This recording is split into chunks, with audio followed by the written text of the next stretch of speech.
por comida para não morrer de fome a tropa. E nessa guerra aí nós começamos a empreitada. Meu pai e minha mãe faziam o que dava, onde dava, para ganhar muito pouco para comer. Era essa a definição. E aí nós descobrimos que tinha um negócio chamado carvoeira. E na carvoeira fazer carvão. Meu pai e minha mãe, numa cidade chamada Campina Verde, em Minas Gerais, minha mãe sofre derrame cerebral, 1985 isso. E nessa de sofrer derrame cerebral, o meu pai pega minha mãe, coloca na bolete do caminhão e leva para uma cidade. Chega lá, os médicos olham para minha mãe e falam: olha, hospital público, por toda a verdade do coração, não tem o que fazer por essa paciente aqui. Muito sangue na cabeça dela. Então, humanamente falando, nós não temos mais uma paciente com vida aí. Mas fala o seguinte: leva para Uberlândia, porque lá tem mais recursos. Pode ser que lá eles aceitem operar essa paciente. Aí meu pai pega minha mãe, coloca numa bolete do caminhão, pega os 5 filhos, 5 neguinhos do cabelo amarelo. É cultural no lugar onde eu nasci pintar o cabelo de amarelo, água oxigenada, que não veneno, não dá nada pra gente. Aí pega e leva tudo para Uberlândia, Hospital das Clínicas. Chega no Hospital das Clínicas de Uberlândia, outro médico olha para a mãe e fala assim, ó, vira para o meu pai e fala: meu marido, deixa eu te falar uma coisa, humanamente falando, nós já perdemos a paciente.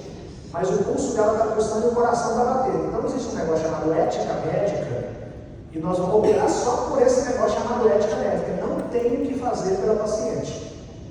Faz o seguinte: chama os filhos para ver a mãe pela última vez, que ela não passa dessa data. Aí meu pai olhou para os médicos, olhou para minha mãe, olhou para os 5 neguinhos do cabelo amarelo e falou com o médico assim: eu posso fazer uma reunião com a minha equipe? O médico falou: pode. Não entendeu nada que meu pai estava chamando de equipe, falou: pode. E aí meu pai pegou os filhos, sentou na frente dele e virou para a gente e falou: essa aqui é a nossa primeira reunião de equipe. Eu falei: o que é equipe, pai? Ele falou: é porque o nosso comportamento é empresarial. Nós nos comportamos como se fôssemos uma empresa. Eu falei: uma empresa quebrada, né, cara? Não tem nada. Ele falou: não, por incrível que pareça, nós temos uns aos outros. E em cenários semelhantes a esse aqui, isso é o primordial, ter uns aos outros. Eu sou líder dessa empresa, meu pai falando. A mãe de vocês é a outra líder dessa empresa e vocês são nossos liderados. E segundo a medicina, a mãe de vocês, ou seja, uma das líderes, não passa dessa data. E se isso acontecer, eu, quanto líder, eu vou precisar de vocês liderados para suportar esse momento comigo. Eu posso contar para vocês? Todos falaram: pode, pai. Nenhum de nós tinha noção do que viria depois daquele pode, pai, mas era meu pai falando, liderado pelo exemplo, então pode, pai.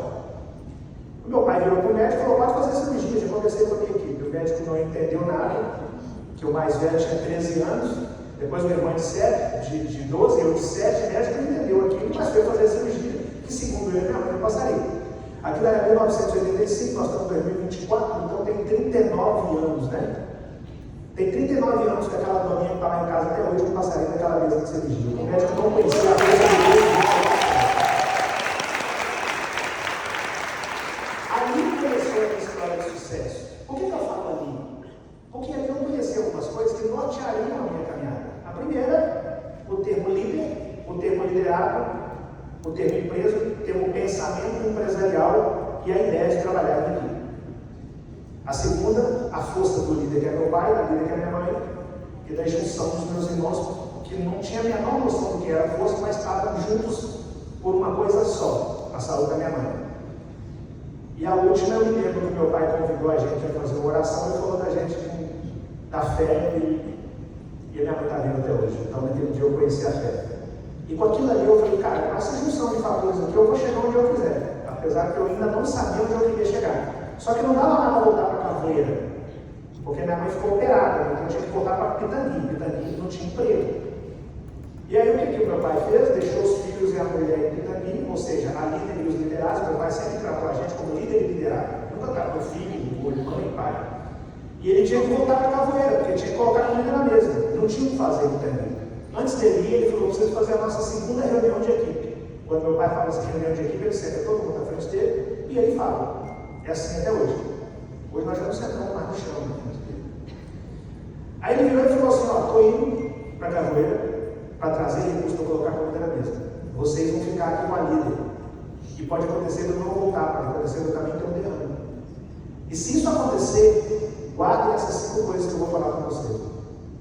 A primeira delas: identifique o principal dom de vocês e depois passe o restante dos seus dias na terra lapidando isso.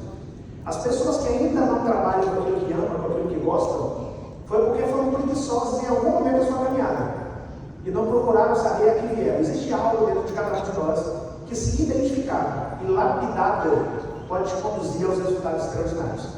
Mas para isso, você precisa debruçar sobre si mesmo e se descobrir. Buscar a resposta: quem sou eu na fila do pão? Qual é a minha principal aptidão? O que eu vim fazer na Terra? E nós não buscamos essa informação.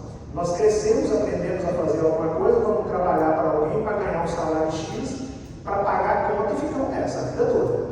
Porque nós aprendemos assim. Ninguém, não era errado fazer isso, porque passaram essa informação para a gente. Nós estamos passando de geração para geração.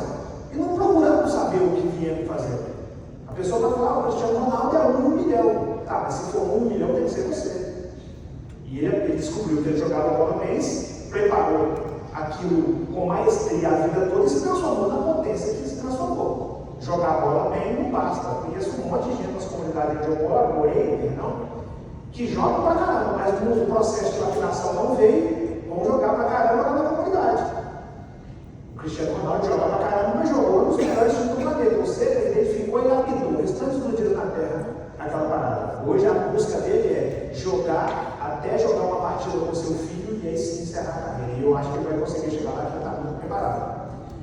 A segunda coisa: o mundo se divide em quem tem e quem não tem conhecimento. Então, óbvio, por isso está na parte dos que têm. Antes você não precisar de tanto conhecimento, mas ter dificuldade de buscar isso, do que não ter conhecimento e a oportunidade que dá para você. Então, óbvio, por isso está na parte dos que têm conhecimento. A terceira coisa: a vida é a lei da semeadura. Não ouse burlar isso. Não pode dar terra santa que você não semeou dela. Se você quer colher mamão, plante mamão. Se você quer colher couve, plante couve. Quer colher alface, plante alface. Não vai querer que a terra te dê mamão se você plantou couve, que ela te dê alface se você plantou mamão. Não vai acontecer. A outra coisa: jogue em equipe. Eu não conheço sequer uma única pessoa em qualquer parte do planeta que tenha alcançado alguns resultados fora da bolha da mediocridade, ou seja, fora da média, que tenha feito isso sozinho. Não tem. É só em equipe.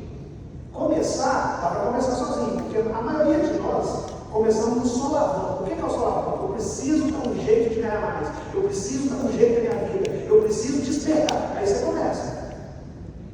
Dá para começar de qualquer maneira. Crescer é impossível. Não tem como crescer sozinho. Até porque crescer tem a ver com escalar, e escalar você não faz sozinho. A quinta coisa: aprendam sobre vendas. Não existe a menor possibilidade de alcançar o extraordinário sem saber vender. Não tem como fazer. O Cristiano Ronaldo, ele é fera no futebol, mas ele tem uma equipe que vende essa habilidade muito bem vendida. O médico que operou minha mãe, ele vende a habilidade de resolver via cirurgia. O advogado vende a habilidade de resolver uma causa. Tudo vende. Mas nós não mostramos do termo vendedor. E por que nós não mostramos? Ensinaram para a gente de maneira covarde, cruel, que um vendedor é um cara que tentou de tudo na vida, quebrou a cara com tudo que tentou e só por isso trabalha com venda.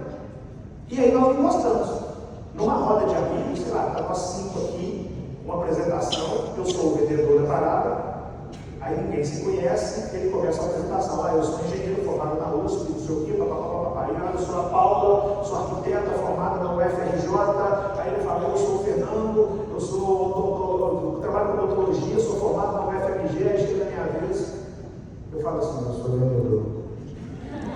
Sempre é assim. Um vendedor fraco. Tipo, um vendedor eu falo: você é engenheiro? Eu sou engenheiro não, mas eu consigo vender o trabalho da sua engenharia. Você dá uma porcentagem separada, eu vendo. Eu também consigo vender o seu consultório de odontológico, tá? Apesar de eu não conseguir mexer com gente, eu conheço uma galera que fez tratamento, então eu consigo vender, você dá uma porcentagem. O cara não consegue fazer isso, ele se apequena. Porque na mente dele, ele é um cara que deu errado e por isso trabalha com venda. Isso é o país que nós somos criados. E isso é uma mentira. Seja lá o que evoluir a humanidade, vai precisar de ser vendido. A inteligência artificial chegou, vai morrer não sei quantas profissões. A inteligência artificial vai precisar ser vendida para alguém. Seja você a pessoa que sabe vender isso para alguém. Porque senão você vai acreditar que o computador vai tirar o homem. Precisa de alguém para criar o computador e alguém vai vender o computador que foi criado, porque essa alguém seja você. Porque se não for você, você vai jogar para o mundo uma culpa que parcialmente pode ser sua. Aprenda a sobreviver. E por fim, meu pai virou e falou: caso eu não volte, e a mãe de vocês não suporte o pós-cirúrgico, mais preparado de vocês, assumam a equipe. Aí meu irmão levantou a mão, meu irmão era o único que trabalhava na casa, ele era um office boy de pedreiro. Isso é uma maneira leve para não chamar de serventão de obra, viu? Ele levantou a mão e falou, eu vou subir aqui. Ninguém questionou que ele era o mais velho, lá em casa sempre foi assim, os mais velhos ajudam a cuidar dos mais novos. Ele era o mais velho e subiu. E como ele ouviu falar que o conhecimento era que transformava, ele pegou os irmãos e matriculou na escola. E eu fui para a escola no primeiro dia, e nesse primeiro dia as crianças da escola estavam falando de um negócio chamado carne. Ah, que carne é gostoso, carne é gostoso, carne é gostoso, e eu não conhecia carne. Quando eu falo que nasce, existe a classe A, B, C, D, E, F, depois do garoto que nasceu, eu falo isso real. Até 7 anos de idade eu não tinha comido carne. Aí eu perguntei, o que é carne? Eles riram de mim, foi a primeira vez que eu tive na minha vida. Eu não aceitei o risco, fui para casa, veio minha mãe e falei, mãe, o que é carne? Ela também riu de mim, falei, pode até ser lá, mãe. Ela falou, não estou rindo de você, eu estou rindo da situação. Aí ela me apresentou uma cartilha, que provavelmente ela aprendeu com a minha avó, que a minha avó deve ter aprendido com a minha bisavó, e que tentaram passar para mim. E provavelmente alguns de vocês até podem conhecer. Aquela cartilha diz o seguinte, olha, isso não é para a gente, esquece isso. E como vem de mãe, vem do sagrado, né? Porque mãe é um negócio muito sagrado, e a gente acaba deixando aquilo para lá. E por algum motivo não acredito que Deus capacita ninguém do berço. Mas acredito muito que você te escolher, vai te capacitar. E eu sempre acreditei que eu sempre fui um escolhido, porque não tem outra, a minha história não se explica em outra coisa que não seja a fé que eu tenho no Deus que eu sirvo.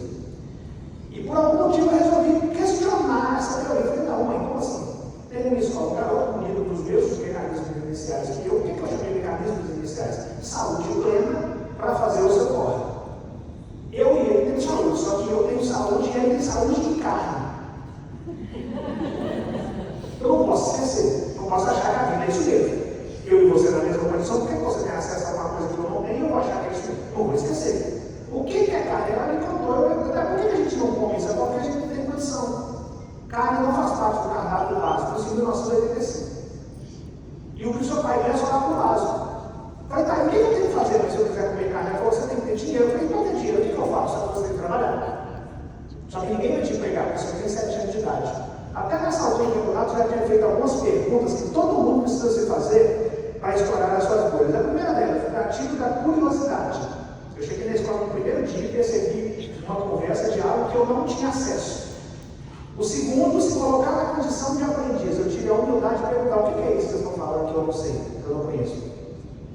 O terceiro, está preparado para quem vai zombar de você. Riram de milho, uma antiga apose, a classe. O quarto, eu fui para casa e perguntei para a minha líder. Ou seja, tem um líder, uma líder. Hoje em dia se chama de mentor, no caso é líder. O que é carne? A líder também riu de mim. Eu falei, como assim? O que é carne?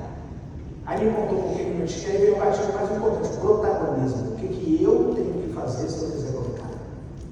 Meu pai ganha pouco? Ok. Pode ter sido culpa dele ou circunstância de quem veio antes dele. Eu moro num lugar que tem pouco recurso? Ok. Não tenho culpa com isso. Agora, no nível de saúde plena, se eu morrer na mesma condição que eu nasci, aí foi escolha minha. Nunca se esqueçam disso. Nascer em uma condição desfavorável pode ter sido culpa de quem veio antes de você. Mas morrer na condição que você nasceu foi escolha sua. Entender isso começa a te conduzir para o extraordinário. E aí, esse protagonismo me levou à seguinte informação: você tem que ter dinheiro para comer carne, para ter dinheiro você tem que trabalhar. Eu só tinha 7 anos, falei, a minha vida está certa, ninguém vai me empregar. Ninguém vai me empregar se não tivesse um Deus muito próximo a minha vida. E o que aconteceu? Eu fui para a calçada, sentei na calçada e estou lá observando. Falei, realmente ninguém vai me empregar, eu sou uma criança. Aí passou um cara vendendo verdura e por algum motivo eu observei o cara passando. O cara parou na porta de uma senhora, no momento da conversa dele com a senhora, ele pegou, pediu uma frase, pegou a senhora pegou uma certa de dinheiro e entregou para ele. Pela primeira vez na minha vida eu vi aquela cena, dinheiro para um lado e mercadoria para o outro. Quando eu vi aquela cena, eu pensei, esse cara tem dinheiro. E minha mãe me falou que quem tem dinheiro pode comprar carne, então esse cara pode comprar carne, eu quero ser esse cara. A minha meta estava na carne. Falei, quando ele passar aqui, eu vou perguntar ele, como um bom mineiro que sou, eu falei assim, ô moço, isso é muito lindo, eu sou moço. Como é que você chegou nessa verdura? Ele falou assim, eu tenho uma equipe. Eu falei, esse negócio de equipe eu sei importante. Porque meu pai falou de equipe, esse moço falou de equipe. Virei para ele, define a equipe para mim. Meu pai falou disso, mas não me explicou. Ele falou muito simples. Eu tenho um financeiro, que é quem compra as sementes. Eu tenho uma segunda pessoa que planta o financeiro comprou, uma terceira pessoa que cultiva a segunda plantou, uma quarta que colhe a terceira cultivou, e eu sou o cara que vende. Quando ele falou, eu sou o cara que vende, eu lembrei do meu pai, aprenda a sua venda. Eu falei, o que o senhor está fazendo é venda? Ele falou,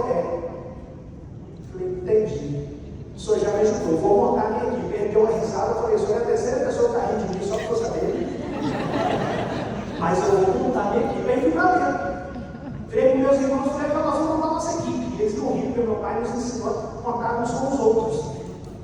E aí eu virei pro Rico, o office boy de pedreiro, falei, Rico, você vai ser meu financeiro. Ele falou, o que o financeiro faz? O financeiro é o cara que tem, é só você que tem. Então tem que ser você. Você vai comprar semente de alface e de almeirão, e a Cláudia vai plantar.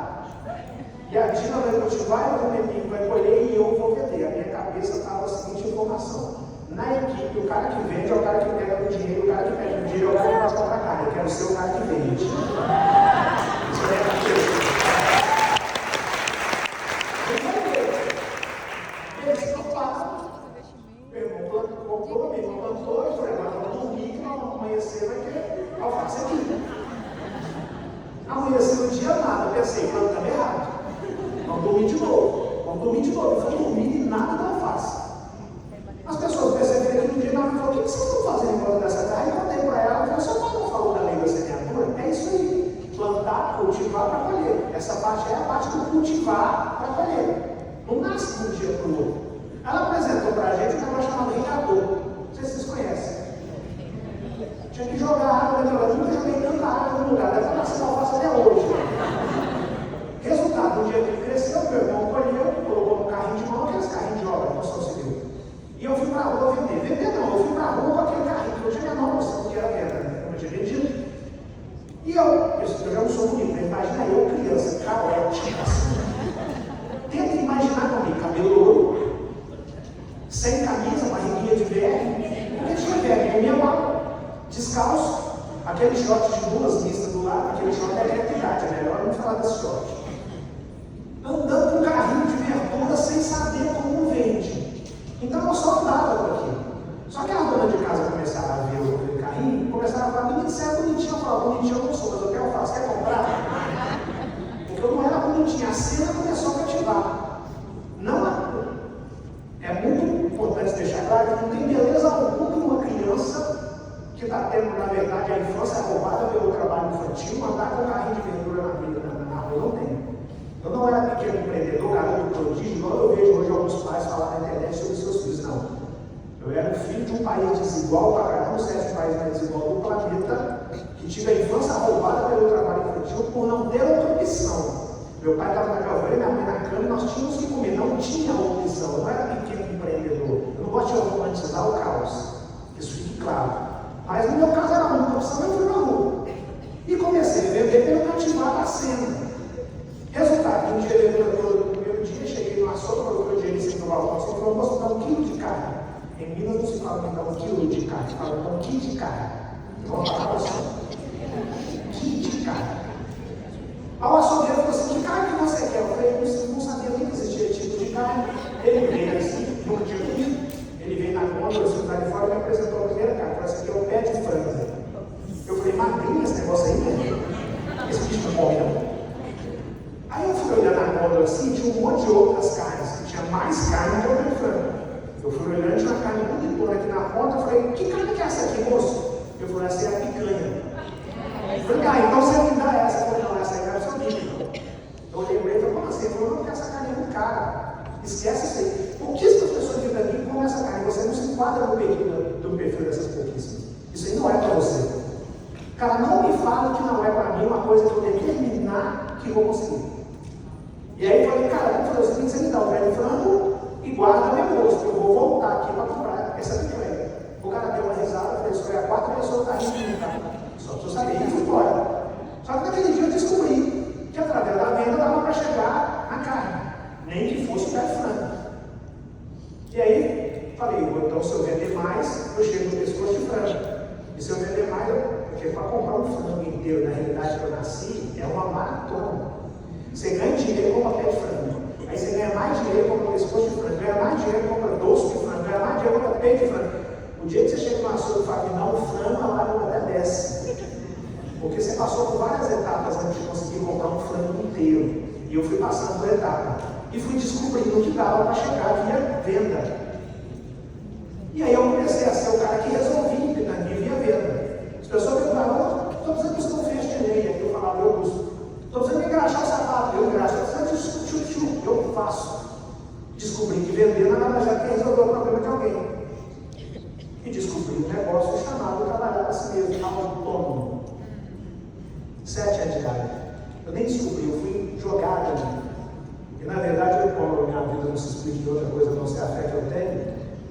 creio que era plano de Deus. Para cá você vai ser autônomo. Um dia você vai contar a sua história para o mundo, para que outras pessoas também que escolheram ser autônomo possam alcançar o resultado que você alcançou pela venda. E aí destaquei muito de Pitangui, me mudo de Pitangui para Belo Horizonte, capital de todos os mineiros, e continuo a minha caminhada para chegar na tal da picanha, mas a picanha é longe. Quem é a pessoa que veio de mais longe aqui? Você sabe quem? Alguém que se considera que veio de longe? De onde você veio? Rio Grande do Norte. Rio Grande do Norte? É longe. Você veio de onde? Belém. Belém não é longe, é longe. Tem alguém de Piabetá aí? Não, de Piabetá não tem. Se tivesse alguém de Piabetá ainda estava vivo. É longe. Me mudo para Belo Horizonte. Por Barreira eu comecei a vender caqui em Belo Horizonte. Né? Mas paguei que não tinha cartão não.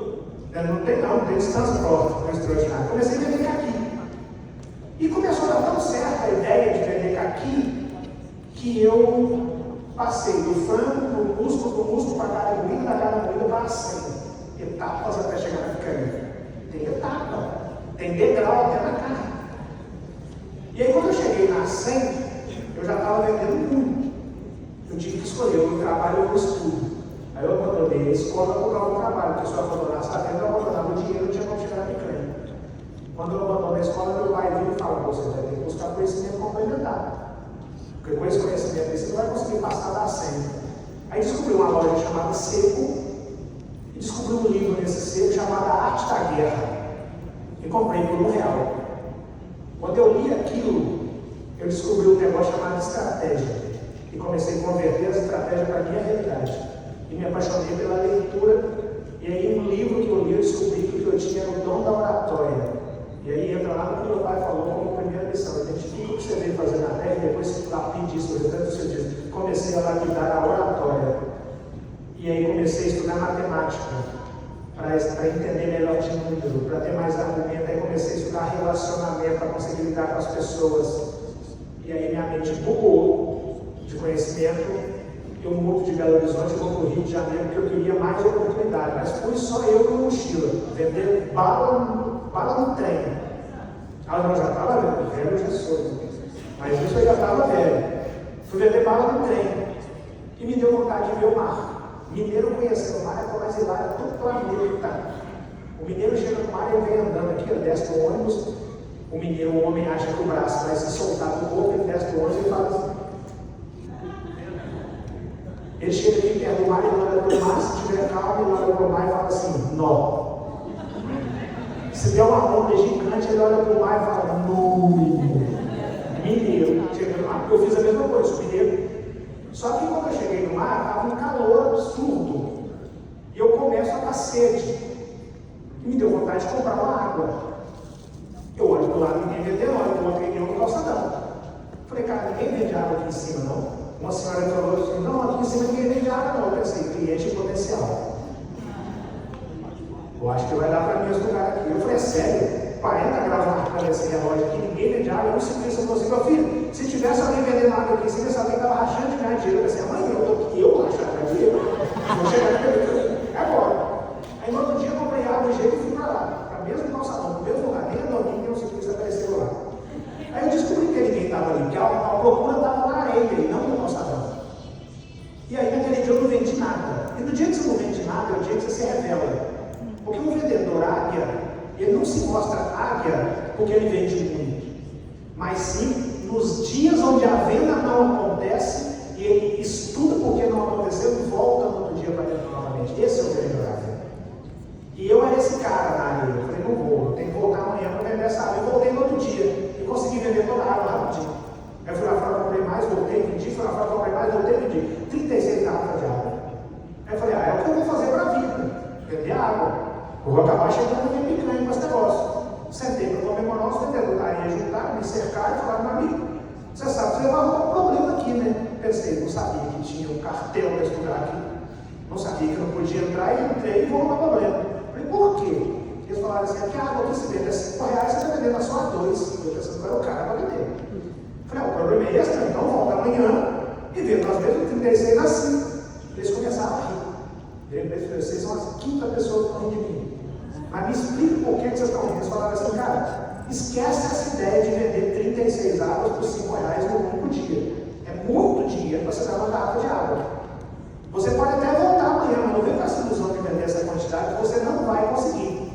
E essa frase, você não vai conseguir, é tudo que uma pessoa determinada precisa para conseguir. Não fale com uma pessoa que determinou alcançar algo que ela não vai conseguir alcançar aquilo. E eu sou essa pessoa desde que eu nasci, por algum motivo, por escolha, eu acho. E aí coloquei na minha cabeça que eu ia conseguir, voltei no outro dia e consegui vender 36 garrafas de água por R$5. Aí os mesmos caras juntaram em volta de mim, eu pensei, vou apanhar do mesmo jeito. Falei para ele, filho, o que eu fiz agora? Ele falou, não, agora deu ruim, foi pra gente. Eu falei, por quê?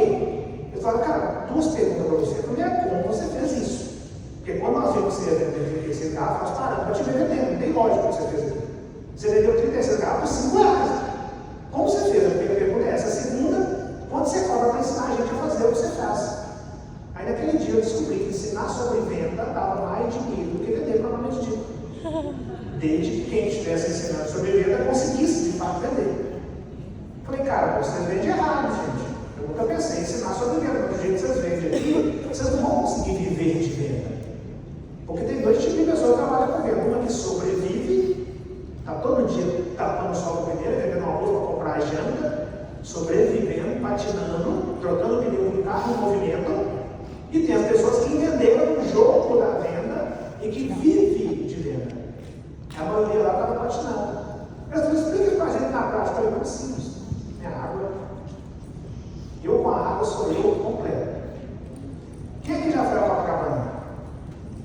Vocês compraram água na mão de quem, né? Porque eu não vendi água para vocês, não estou lembrado dessa cena. Estou de olho nessas pessoas que levantaram a mão. Copacabana é só o centro daquela praia, daquela hora. Tem um Copacabana Palace. Não que as pessoas não saibam disso, mas a galera acha que aquela hora é toda Copacabana. E não é. O início é Leme, depois é Copacabana, depois já começa o Forte, vira aí a Coabrão e vai embora. A orla tem 3 praias. Mas é aceitável chamar de orla de Copacabana. A gente vendia naquela hora. Saía eu e meus concorrentes daqui. Eu chegava, os meus concorrentes me viam e pensavam assim, o Rick, esse chamava de Mangueira. O Mangueira chegou. Então nós temos que andar rápido, porque se ele passar ele vende. Ele saía assim, igual louco. Eu não sei se vocês já viram um vendedor de praia vender igual louco, entrando dentro das pessoas. Mas não é assim que vende. Venda é conversa de pé de ouvido, é relacionamento. Tem que estudar para vender essa praia. Porque isso aqui não é uma vida de segredo, não, irmão. Você está numa aula de 4 km, de 400 metros, você vai fazer essa rota 20 vezes no dia, nessa correria, você não aguenta 2 horas. Você precisa de mudar os seus métodos aqui. Eu fazendo o mesmo trajeto, vendendo o mesmo produto. Olha lá, começou, vamos ver. Do Rio de Janeiro, Brasil. Geral me chama de Mangueira aqui na praia, tá? Você mora onde? No Rio mesmo. No Rio? Qual lugar do Rio? Na Tijuca. Tijuca eu conheço, mas não tem igreja bonita lá na Tijuca? É, Santa Cecília. Todo lugar tem uma igreja.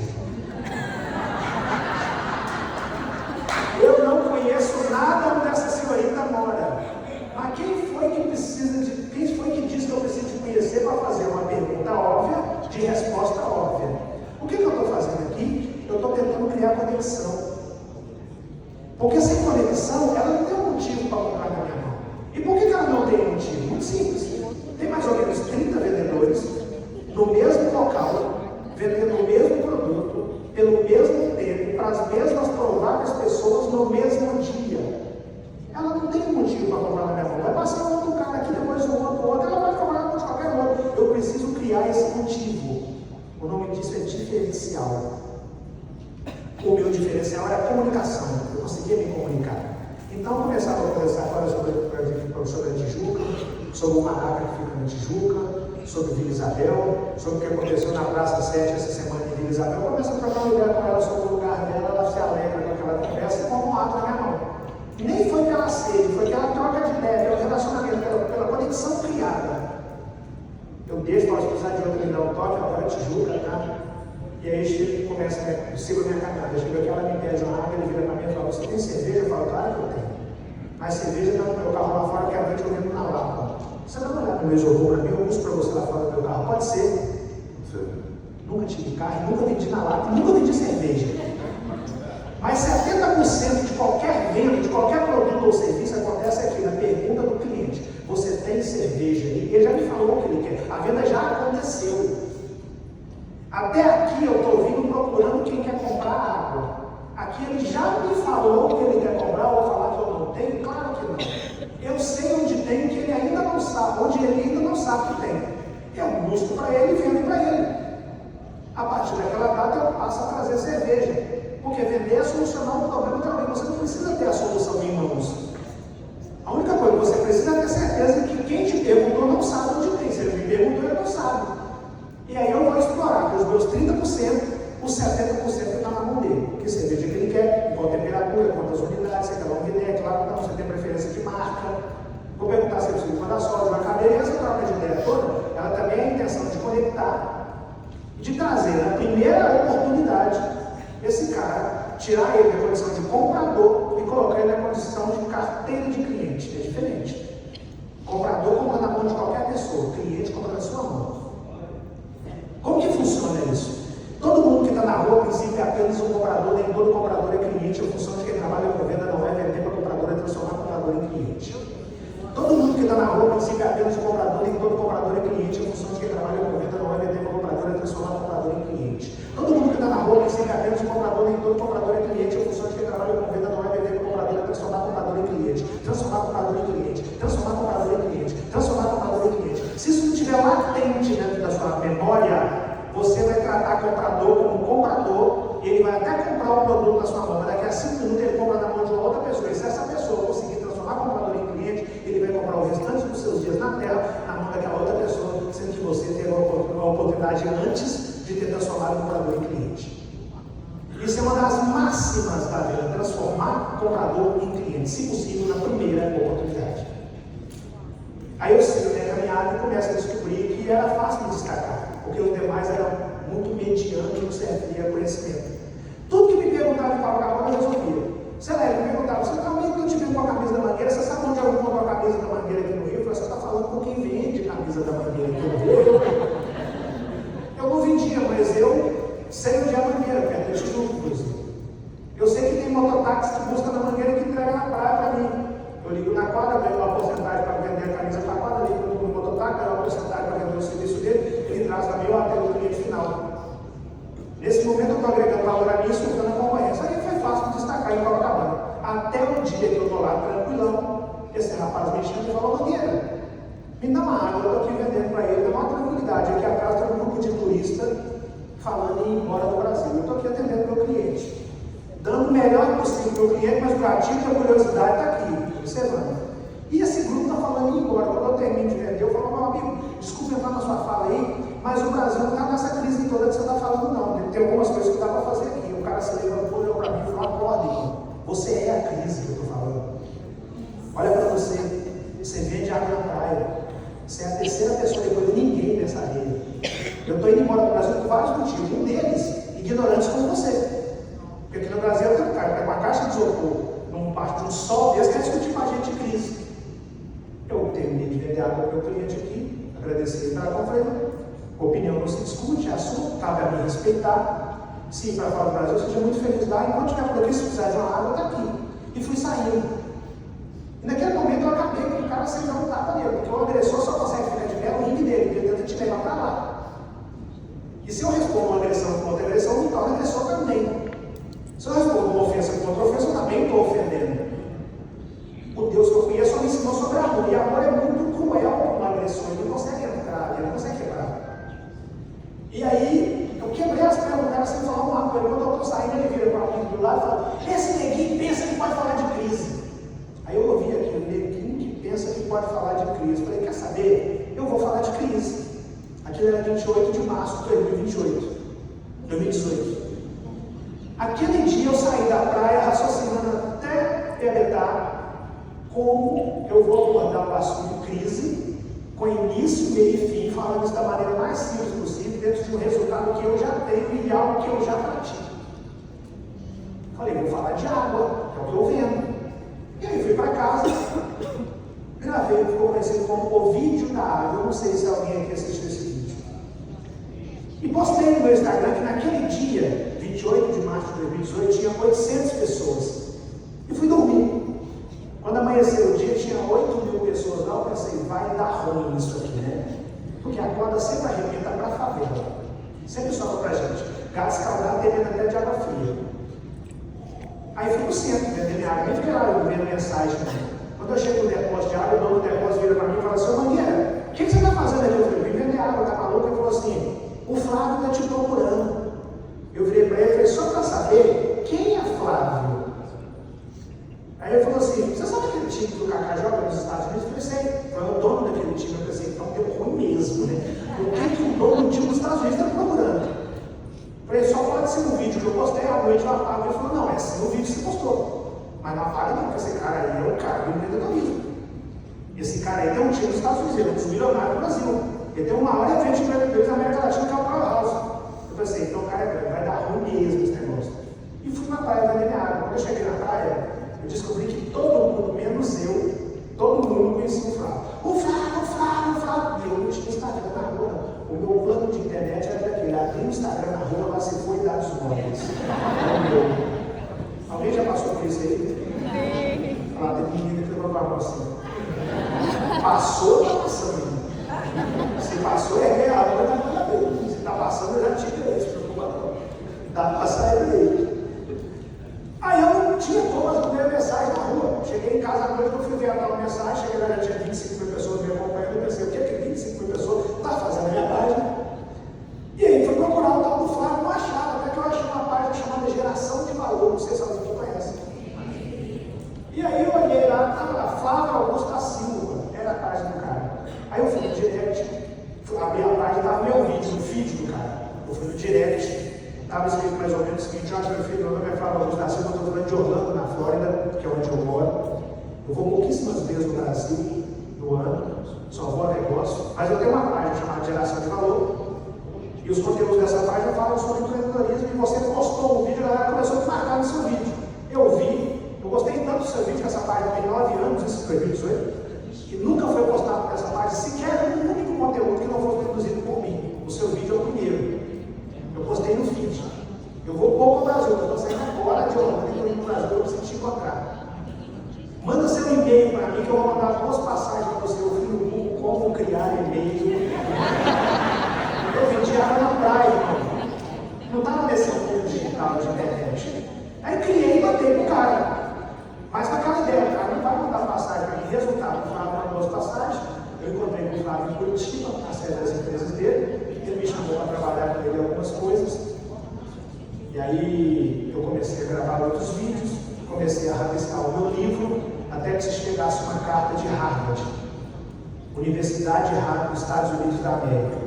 A carta dizia mais ou menos o seguinte: olha, meu filho, nós somos a Universidade de Harvard dos Estados Unidos, e os alunos brasileiros que estudam aqui começaram a mandar o seu conteúdo para a gente e falar: assista esse cara, assista esse cara, assista esse cara, e nós paramos para assistir. E você não é comum. A sua mentalidade não é comum. Seu raciocínio não é comum. Você traz as marcas do tempo visivelmente estampadas em seu rosto. Ou seja, Harvard tem uma maneira elegante de te chamar de feio. Olha que classe que Harvard usou para falar que eu sou desprovido de beleza. Você traz as marcas do tempo visivelmente estampadas em seu rosto. Não é uma casa que eu nasci a Harvard. Está maluco, irmão? E aí continuaram. A sua mentalidade não se explica. O seu cálculo de matemática ele não é comum com o cara que abandonou a escola cedo. A sua comunicação assusta a gente, porque você fala com isso, meio fim, você não tem dialeto, você não tem sotaque, você não fala gíria, seu português é muito correto, você simplifica conceitos em espaço muito curto de tempo. Isso não é comum para quem não estudou. Você não pisca para falar. Isso é treinado por pouquíssimas pessoas no mundo. Você consegue falar por 1, 2, 3 horas sem piscar. Isso prende as pessoas. Não é comum o seu comportamento. E Harvard, tudo que não é comum. E essa carta tem essa finalidade. Você topa vir para Harvard? Eu falei: como assim topa? Tem alguém que fala não para Harvard, será? É claro que eu topo. Fui. Quando chegou lá, comecei a fazer minha palestra. A faculdade publica na página dela: nesse momento ambulante de Copacabana ministra palestra em Harvard. Quando o Harvard publica alguma coisa, aí deixa de ser o Rick falando do Rick, aí vira uma chancela. É Harvard, tem um peso absurdo mundial. As faculdades do mundo todas replicaram, porque foi Harvard que publicou, eles replicaram. Meu nome chegou no mundo todo, meu celular começou a vibrar no meu bolso, eu pensei: deu ruim mesmo agora. palestra eu no meu celular, Flávio Augusto da Silva. Falou, cara, vem pra minha casa orando, porque tá todo mundo falando de você. Você nem pode voltar para o Brasil. Eu falei, agora é teu ruim, eu não posso nem voltar para o meu país. Aí fui para cá para o Flávio orando. Chegou ele e me contou o que tinha acontecido. Ele falou, ó, Flávio publicou sua palestra. Você saiu de uns 40 mil seguidores para quase 1 milhão de seguidores, com seguidores do mundo todo, e na sua página agora tem de desempregado a vários bilionários. Isso não é fácil. Agora, aí tem uma cobrança e agora é hora de saber se você está preparado. Volta para o Brasil que vai ter uma surpresa para você lá. Eu falei, nós vamos conversar o seguinte aqui, Flávio. Eu estou viajando, tem uns 15 dias daqui para ali, que vocês mandando as passagens, tá legal isso. Mas até agora eu não vendi nenhuma água, eu estou preocupado. Eu sou autônomo, eu trabalho vendendo, eu tenho que vender. Ele falou, não, calma que vai dar bom. Eu falei, tomara que demora, porque para mim já está dando ruim. Eu vou na comunidade, se eu não pagar o aluguel, agora eu troco o cadeado, eu nem limpo. Ele falou, não, volta para o Brasil, vai para São Paulo, tem uma reunião para você. Eu falei, de São Paulo, eu vendo na praia, de novo esse negócio de São Paulo, vai dar ruim. E aí eu fui para São Paulo, chego no aeroporto de São Paulo, desde o aeroporto ao sócio do Flávio, lá no aeroporto, me aguardando. Tem dois detalhes que são muito marcantes para mim, principalmente pela realidade que eu nasci. Quando eu fui para Orlando, foi a primeira vez que eu entrei no Rolls Royce na vida, os do Flávio. E quando eu desembarquei de Raves em Guarulhos, foi a primeira vez que eu entrei numa Porsche na minha vida, a do Anderson. Hoje tem duas lá na garagem da minha casa, como glória a Deus que eu sigo. Eu não falei isso por causa do bem propriamente dito, não. É por causa do é possível chegar aqui, mesmo ter saído daqui. Eu entrei dentro da Porsche do Anderson e ele falou, cara, tem uma reunião para você lá no Santander. Eu pensei, o que eu vou fazer no Santander? E é vendedor de água, ambulante, autônomo. Ele falou, tem uma reunião para você lá, vamos lá. Aí eu fui com ele, cheguei lá, subi uma reunião com o CEO do banco, Sérgio Real, presidente latino-americano do Santander. Eu cheguei na sala, eu entrei aqui, tinha uma mesa gigante, só ele sentado lá, uma cadeira, um contrato, uma caneta em cima do contrato, eu entrei aqui e fui para lá em direção dele. Quando passei pelo contrato, como um bom mineiro que sou, eu dei uma olhada assim no papel, e aí vi meu nome, ele deu uma travada, parei, cheguei mais perto, tinha um número gigante assim. Um monte de zero, eu já estranhei. Foi a primeira vez que eu vi zero perto do meu nome para a direita e não para a esquerda. Já falei, anotar errado isso aqui. Aí resolvi ler o número que estava embaixo do. Estava escrito, né, o número. Eu resolvi ler, estava lá, X mais X mais X mais X mais X milhões de reais, um traço com o meu nome e uma caneta. Falei, moça, o que é isso aqui? Ele falou, boa tarde para você também. O meu nome é Sérgio Real, esse aí é seu. Eu falei, realmente, deixa eu te contar uma coisa, minha conta é poupança. Eu moro no Morro, lá no Rio de Janeiro. Se cair um dinheiro desse minha casa, não, fecha a comunidade, até explicar o que é isso. Tá doido, irmão? Ele falou, não, pode assinar que é seu. Aí eu lembrei que por algum motivo as personalidades que eles vão assinar, eles assinam e colocam um pinguim. Eu falei, deve ter algum segredo desse pinguim, que todas as pessoas, todas, eles vão assinar. Eu falei, tá aí, eu vou assinar e vou colocar esse pinguim. Porque vai que é uma coisa. Assinei, soltei a caneta. Esse moço levantou e virou para mim e falou, meu parceiro, sua história toda aqui hoje. A partir dessa data, você é uma das poucas pessoas aqui onde você está que tem um dinheiro desse nessa conta. Pode deixar que nós vamos cuidar da sua conta de poupança para você. A gente transforma isso para você e cuida desse dinheiro para você. A partir de hoje, você é o rosto do Santander da América Latina. Você vai com um comercial de 2 minutos no horário mais caro da televisão. Numa publicidade que nós nem vamos roteirizar para você, porque você é muito autoral. Nós vamos passar o passo, você roteiriza o restante. Aí comecei a gravar no Santander, deu tão certo que o Danilo me chamou para uma entrevista, Danilo Gentili. Não sei se alguém aqui viu. E aí a entrevista deu tão certo que a Fátima me chamou, a Ana, o Silvio, o Fausto, o Hulk, Fátima, enfim, eu fui em todos os grandes programas de televisão do meu país, aí meu livro saiu. Eu vendi 5, 10, 15, 20, 30 mil cópias no lançamento, no dia do lançamento. O Anderson falou, cara, você vendeu 30 mil cópias de livro no dia do lançamento, isso é incomum. Você já é um recebe no primeiro dia de venda. Eu falei, tá. Só que aí vendeu os 40, 50, 60, 70, 80, 90, 100 mil cópias, depois 200, 300, 400, 500, 600, 700, 800, 900, 1 milhão de cópias. E aí o Flávio falou, cara, você vendeu 1 milhão de cópias de livro em um ano. Não é comum, você vai ter que escrever o segundo. E aí chega um convite para palestrar na faculdade de Paris, na França. Depois na faculdade de Tóquio, no Japão. Depois na faculdade de Lisboa, em Portugal. Depois na África, quando eu vi, eu tinha ido em todos os continentes do mundo. E para resumir essa primeira parte, a Aquele garoto que um dia entrou no açougue de Itani e deram para ele o pé de frango, venderam para ele o pé de frango falando que ele esquecia a picanha, palestrou em todos os continentes do mundo. Ele foi capa de 59 revistas no país chamado Brasil, fora as que ele não foi capa, que foi conteúdo interno da revista. Ele assinou contratos milionários. Hoje ele tem, por exemplo, contrato assinado com o mais rico do mundo, dono da Amazon. Sou eu o rosto da Amazon por aqui. Hoje ele tem contrato assinado com o terceiro homem mais rico do mundo, dono do Facebook Fortnite. Sou eu o rosto do Facebook Fortnite por aqui. Hoje ele tem contrato assinado com o mais rico desse país, Jorge Paulo Lima, dono da Ambev. Sou eu o rosto da Ambev por aqui. Hoje ele tem contrato assinado com a Heineken. Sou eu o rosto da Heineken por aqui. Eu poderia ficar aqui um tempão falando de empresas que hoje têm esse cara como rosto, como de alguma maneira atribuído ao seu conteúdo, à sua marca. Esse cara transformou a realidade dele, transformou a realidade da família dele, deu casa para o pai, para os irmãos, que hoje estuda pega visão. A filha dele hoje estuda em uma das escolas mais tradicionais da América Latina. Ele vendeu mais de 20 milhões de cópias dos seus 3 livros, para escrever no 4º livro. E de quebra, hoje come picanha.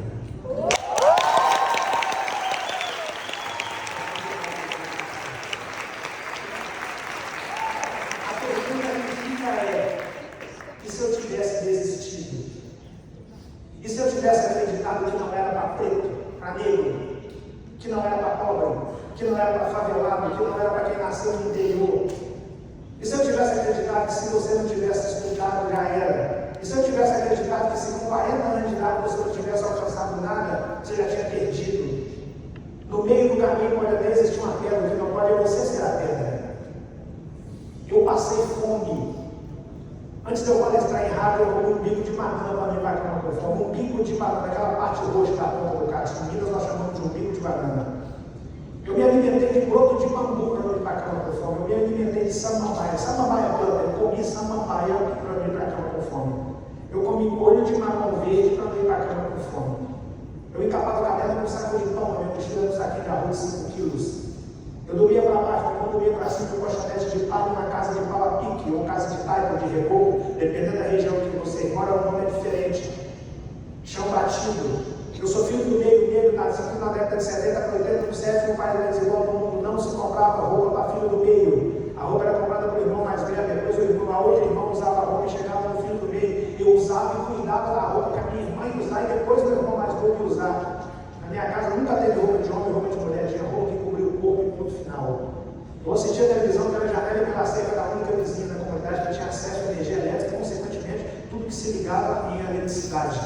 Ela deixava a janela aberta com misericórdia para que toda a comunidade pudesse assistir o programa que ela queria, o dia que ela queria, se é que naquele dia ela queria assistir alguma coisa. Hoje eu moro nos metros quadrados mais caros do meu país. Hoje eu palestrei em todos os continentes do mundo. Eu vendi 20 milhões de cópias de livro no país chamado Brasil. Apenas 6 brasileiros fizeram isso. Um deles chama Richester. Autônomo. Salvo pela venda. E quando eu tinha 40 anos de idade, eu tinha uma caixa de isopor para vender água na praia. Nós podemos o que quisermos de verdade. A pergunta é: quem de nós quer de verdade aquilo que fala que quer? Começa o ano, você pula as ondinhas esse ano, se Deus quiser, vai ser o meu ano. Tá, Deus quer. Vamos parar de jogar para Deus? O que você está fazendo para que isso aconteça? Eu não tive, por exemplo, algumas possibilidades que vocês têm. Eu nunca tive o reino do meu lado. E vocês estão sendo treinados, porque você tem noção da grandeza que é uma instituição, confiar tanto no seu potencial a ponto de ter coragem de te treinar. Porque te treinar te liberta. Não tem como garantir que daqui a 5 anos você vai estar nessa empresa. Mas essa empresa não está preocupada se você vai estar aqui daqui a 5 anos. Ela está preocupada em que a partir da sua passagem por essa empresa, sua vida nunca mais vai ser a mesma. Que aqui te treinar vai ser melhor do que quando você chegou.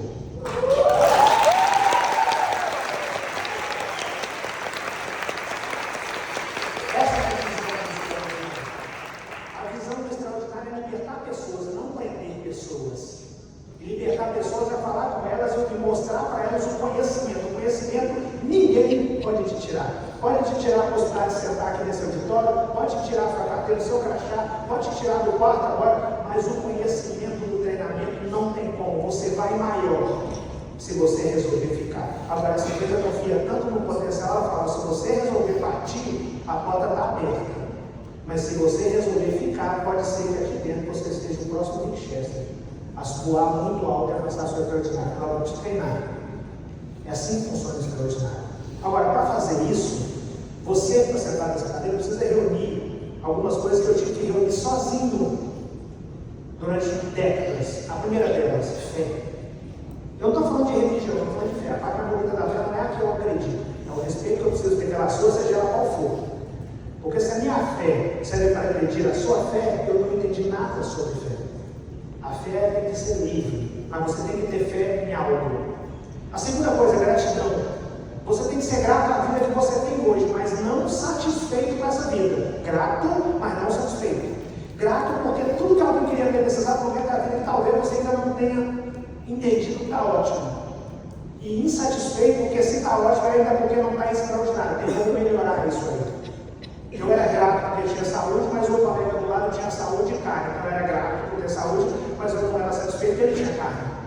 Eu era grato por comprar pé de frango, mas não era satisfeito porque existia picanha. Então você precisa ser grato e não satisfeito, senão você para de crescer. A outra coisa que você precisa entender é que a águia tem asas e não raízes. Você precisa voar para alcançar o seu extraordinário. O motivo é muito simples. A inveja nasce na intimidade. Seu irmão dificilmente vai comprar seu produto. Sua cunhada dificilmente vai comprar seu produto. Seu time dificilmente vai comprar seu produto. Às vezes até o seu marido ou sua mulher vai falar, sai desse negócio de renda, isso aí não dá nada não. Vai procurar alguma coisa, vai dizer, desse jeito. Não vão sonhar os seus sonhos. O motivo é muito simples. Não é porque o mercado, a empresa propriamente dita, é ruim. É porque essa pessoa é uma pessoa que tem tanto medo de você evoluir, que dentro dele ela pratica a seguinte meta. Eu consigo te ver bem. Desde que te ver bem não significa te ver melhor do que eu. Então eu não te apoio. Porque se eu te apoiar, pode ser que você me passe. E aí eles não te apoiam. E você precisa entender que vai chegar uma fase do jogo do extraordinário que você só vai para o próximo nível se tiver coragem de deixar pelo caminho coisas, pessoas e lugares.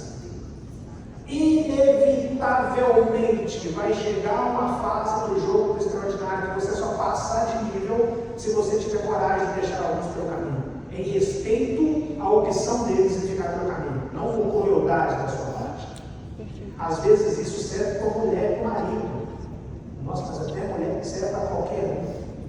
A sua mulher acabou de entrar no reino, acabou de criar um perfil, acabou de estar passando link para todo lado, todo empolgado com esse negócio, e você, marido, sei lá, tem 30 grupos de WhatsApp, os amigos da ex-empresa do seu, os colegas que estudaram junto, não sei quantos, colecionador de carro, isso aqui, a galera do futebol, todo mundo ali tem namorada, mulher, esposa.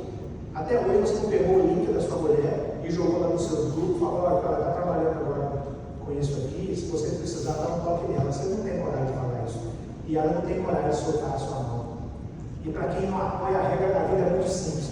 Quer entrar na minha vida, entra. Quer sair da minha vida, sai. Só não fica na porta trabalhando a passagem. E só a águia tem coragem de fazer isso. Quer entrar na minha vida, entra. Quer sair da minha vida, sai. Mas não fica na porta trabalhando a passagem, não. Você precisa renunciar à vida que você tem hoje para ter a vida que você diz que quer ter amanhã. Não tem espaço, é como um copo cheio d'água. Para você colocar café nesse copo, você tem que jogar água fora para colocar café. Não cabe água, o café não tem como. Então, se você não tiver coragem de renunciar de coisas, de pessoas e de lugares, é fato. Você pode estar aqui, você pode estar errado, você pode ter qualquer lugar, você não vai alcançar o extraordinário. Não é por falta de potencial, por falta de treinamento, por falta de oportunidade, é por falta de coragem de renunciar da vida que você tem hoje, das pessoas que não te apoiam hoje, dos lugares que você frequenta hoje, das coisas que você faz hoje. Tem que renunciar. Isso é regra do extraordinário. Outra coisa é a educação financeira. Ninguém fica rico porque ganha acima do contrato milionário. As pessoas ficam ricas porque cuidaram do dinheiro quando ele passou pelas suas mãos. Em algum momento da caminhada, da jornada do dinheiro, ele passa pelas suas mãos. Ora em porções generosas, como foi no meu caso, no contrato de milhões, ora em porções muito pequenas, mas ele passa. E se você cuidar das porções, seja ela qual for, você consegue multiplicar aquilo. E a galera não consegue. O cara começa a ganhar, sei lá, 5 mil reais por mês, compra um carro, rebaixa o carro, enche de porta-mala, mexe com porta-mala de som, coloca os ouvidos escuros, anda no bairro ali, com o braço para fora, que o som vai ser. ele possa ter que não ser o sonho dele, está tudo certo, mas tem quando ter e por que ter. Não era nem a hora dele ter, e nem tinha o porquê de ter aquele comportamento a partir de ter, não estava preparado para ter. Pior que não ter é ter antes de estar preparado para ter. Tem dinheiro para começar a comprar roupa, começa a andar com jacaré de 1,5 metro no peito lá, acostado. Para quê? Está sendo patrocinado? Esse jacaré vai acabar te engolindo. Compra um celular de 15 mil, porque a câmera frontal é melhor que a versão anterior. Não, olha o zoom dessa aqui. Quem te falou que a câmera frontal do smartphone foi feita para tirar foto? A câmera frontal do smartphone não é para tirar foto, é para captar via inteligência artificial o seu desejo. Acorda. Não sabia disso? Não, faz o seguinte: hoje, quando você for dormir, olha para a tela do seu smartphone, para qualquer produto ou serviço, qualquer um. Olha 30 segundos para a tela. E aí depois você pode desligar seu telefone, para deixar ele guardado um ano. O dia que você ligar ele, abrir a rede social, aquilo vai te entregar o dia todo aquele negócio. O nome disso é inteligência artificial, não é acaso, coincidência, não. Está todo mundo de olho em você o tempo todo. Para de comprar celular para tirar foto. Celular não foi feito para tirar foto, ele também tira foto. Mas eles te vendem uma câmera melhor a favor deles e não a favor de você. Aí sabe o que acontece? De cada 10 pessoas, 8 têm um celular só para tirar foto e 2 estão vendendo para essas 8. O tempo todo pelo celular. Você acha que está comprando a Shopee, está comprando lá do outro lado do mundo? Não. O seu primo montou uma loja da Shopee, você não sabe que é dele e está vendendo aí na internet. E você está comprando ele só porque ele entendeu o jogo. Para, a conta sai cara. Para de ficar com jacaré de 1,5 metro no peito, você não atirou de ninguém. Não, você já repararam que a gente que alcançou o extraordinário, a gente não sai andando com um monte de marca que está paga na gente? Quando a roupa chega primeiro que você está vestido errado. Quando o carro chega primeiro que você chegou no carro errado. Quando o seu aroma chega antes de você chegou na maneira errada. O motivo é muito simples. O mérito não pode estar na conquista. O mérito tem que estar em quem conquistou. O mérito tem que estar em quem conquistou e não na conquista propriamente dita. Eu quero ver o que esse cara fez para alcançar o resultado que ele alcançou. É isso, o mérito é você, não é o seu celular, o seu carro, o seu apartamento. Isso é bonito, mas o mérito está em você. A honra está em você, não na conquista propriamente dita. Fora isso, aprendam sobre vendas, suportem o processo que te leva ao extraordinário. Porque senão você não consegue. Não pense que você vai acontecer em 1 ano, em 2 anos, em 3 anos. Não vai acontecer. Pode até acontecer, mas não vai. Eu suportei 4 décadas. Tem alguém com 25 anos de idade aqui? Na sua idade eu era cerveja de pedreiro. Suportei mais 15 anos de anonimato e não desisti. Tem alguém com 30 anos aqui? Na sua idade, na sua, eu era apontador de obras. Apontava entrada e saída de hora extra, peão de obra. E eu era um deles, que apontador também é peão, com muito orgulho. Eu suportei mais 10 anos de anonimato sem desistir. Tem alguém com 38 anos aqui? Na sua idade, na sua, estava estourando essa veia aqui, ó, dá para ver? Peso da caixa de isopor. Os meus concorrentes pediam a Deus para diminuir o peso da caixa, pediam a Deus para aumentar a força do ombro, eu tinha que suportar o processo. Não desistir. Tem alguém com 40 anos aqui? Na sua idade, eu estava assinando meu primeiro contrato de R$1 milhão.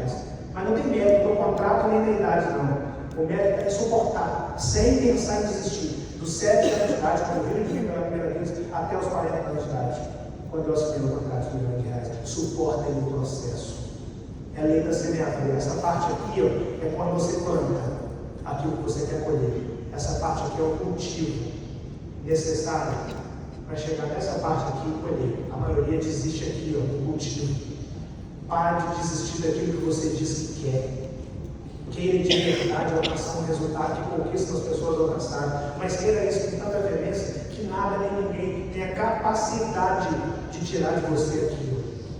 O dia que eu estava assinando um contrato de R$1 milhão, o gestor do banco falou assim: o que é que passa na sua cabeça nesse momento? Eu virei para ele e falei: hoje deve ser um dia muito difícil para as pessoas que duvidarem do dia de eu alcançar meu extraordinário. E essa tem que ser a frase da vida de vocês. Vocês têm que viver até o dia que você alcançar seu extraordinário e também poder declarar para si mesmo: hoje deve ser um dia muito difícil para quem duvidou que eu ia conseguir. Porque tem muita gente do seu lado que duvida do seu potencial, que não sonha os seus sonhos, pelo motivo da inveja e na intimidade. Então, leve para a vida de vocês a a vontade de viver para chegar no dia que vai ser difícil para quem duvidou de você. E para entregar esse microfone aqui, que eu tenho que ir para o aeroporto, a vida é corrida. Eu quero contar uma metáfora para vocês muito curta. Não é bíblico não, mas eu vou usar uma passagem bíblica para falar isso. Dilúvio, eu sou águia, vi o dilúvio primeiro e resolvi me esconder. A água está vindo e eu resolvi me esconder. Vejo um cara construindo uma arca, como está seu nome? Eu falo, Noé. Ele falou, Noé, meu nome é águia, eu vou entrar na sua arca, o senhor fecha, vai inundar, para mim uma água para caramba. Ele falou, não vai inundar, não, tem que esperar.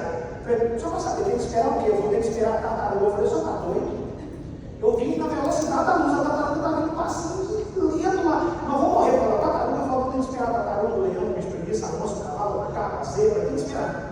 E os bichos foram chegando e eu estou contando os bichos. Vocês acreditam que nós vamos correr pela tartaruga? Porque esse maluco não estava no Noé, disse que tem que esperar essa tartaruga. E os bichos começaram a revoltar quando estava no Noé. Porque tinha que esperar a tartaruga. Com muito custo, a tartaruga montou lá, que é passinho entre dela, e os bichos, a água está vindo, a água vem colada na tartaruga. A tartaruga entrou na arca, o Noé fechou e esse veio de novo. O que é que eu quero dizer com isso? Aos olhos de Deus, não tem a ver com a velocidade da asa da águia, com a velocidade do passo do guepardo, ou com a lentidão do passo da tartaruga. Tem a ver com constância. Sejam constantes todos os dias. Vá para aquela maior que você levantou, menor que você precisa estar no outro dia, constante. Rumo ao seu extraordinário, constante, respeitando e suportando o processo constante, tendo muita fé constante, até que um dia você consiga alcançar o seu extraordinário. Porque o cara que está aqui na frente não é diferente de vocês, não é melhor que vocês, é cria do trabalho autônomo, trabalhou a vida inteira como autônomo, treinou a vida inteira, suportou a vida inteira, criou a vida inteira, até que pudesse vir aqui para falar isso com vocês. Então, se você tiver constância e estiver fazendo o seu dever de casa, eu sou capaz de apostar que a porta da arca não se fechará nesta promessa.